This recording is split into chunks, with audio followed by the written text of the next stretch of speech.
আসসালামু আলাইকুম। আজকে আমরা আলু আর পালং শাকের পাকোড়া তৈরি করে দেখাবো।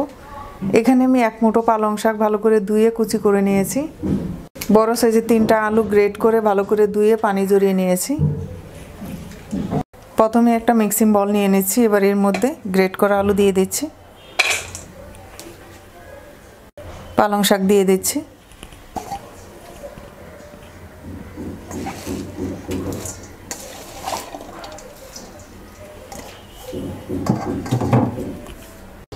দিয়ে দিচ্ছি 1 কাপ পেঁয়াজ কুচি, 2 কাপ বেসন,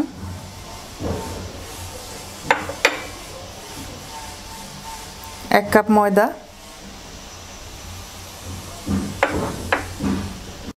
হাফ কাপ ধনিয়া পাতা কুচি,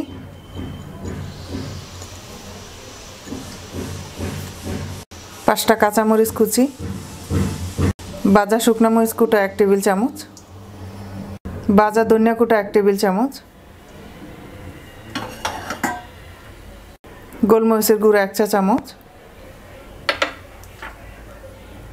হলুদ 1 চা চামচ,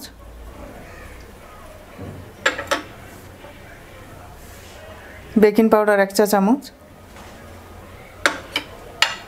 স্বাদমতো লবণ। এবার হাত দিয়ে ভালো করে মাখিয়ে নেব।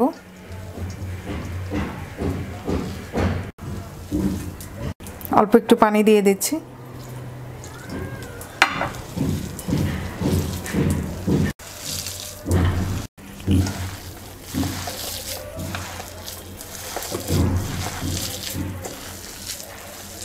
মাখিয়ে নেওয়া হয়ে গেছে। এবার আমরা পাকোড়াগুলো ভেজে নেব।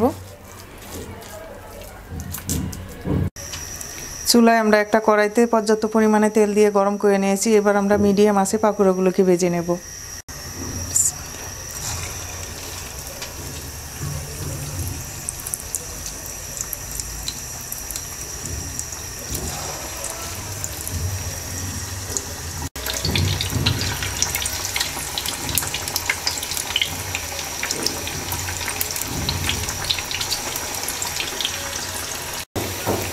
পাকোড়াগুলোকে উল্টিয়ে দিচ্ছি।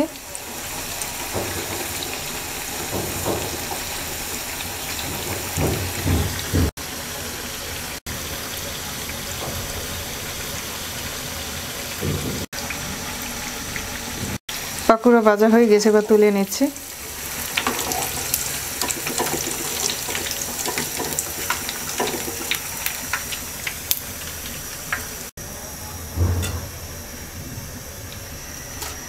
বাকিগুলো ভেজে নিচ্ছি।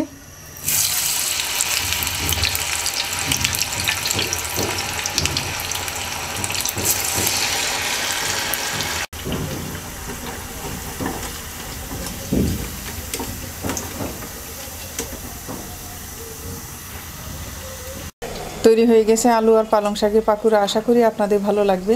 আজকে এ পর্যন্তই। সবাই ভালো থাকবেন। আল্লাহ হাফেজ।